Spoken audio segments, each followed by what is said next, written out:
Je ne suis pas sûr que tu savais qu'on pouvait skier assis. En paraski, 3 catégories. Les debout, les malvoyants et les assis. Ce sont toujours les malvoyants qui se lancent en premier. Alors c'est impressionnant sur la piste parce qu'on demande à tout le monde de ne faire aucun bruit. Puisqu'effectivement, par exemple, notre athlète français Hyacinthe de Leplace, qu'on connaît bien chez Talentéo, accompagné par Perrine Claire, il est accompagné, il est guidé par Perrine. Et en fait, ils ont tous les deux une oreillette, un casque, et donc il faut que les skieurs et leurs guides puissent s'entendre. En deuxième catégorie, les debout. Là, avec notre porte-drapeau, Jordan Broisin, mais aussi beaucoup de chances de médaille avec Arthur Bauchet, et aussi Jules Segers, sans oublier Oscar Burman. On peut parler peut-être de l'héritière de Marie Bauchet.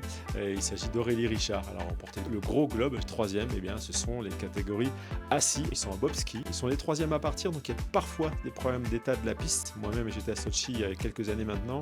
Il faisait chaud et du coup les assis c'était vraiment la galère, donc c'est très spectaculaire à regarder. Et là on a une vraie chance de médaille avec Lou Brasdagan qui a remporté plusieurs courses en Coupe du Monde. Deuxième athlète en ski assis, c'est Victor Pierrel, belle chance de médaille aussi. Dernier parasport et non des moindres, avec de belles chances de médaille, avec notre porte-drapeau Cécile Hernandez et Maxime Montagioni, là aussi référence mondiale sur le para-snowboard. Même impression que pour les valides, à suivre obligatoirement. Les parasports, c'est pas des para-émotions, c'est de vraies émotions, c'est de la vraie glisse et c'est de la vraie performance.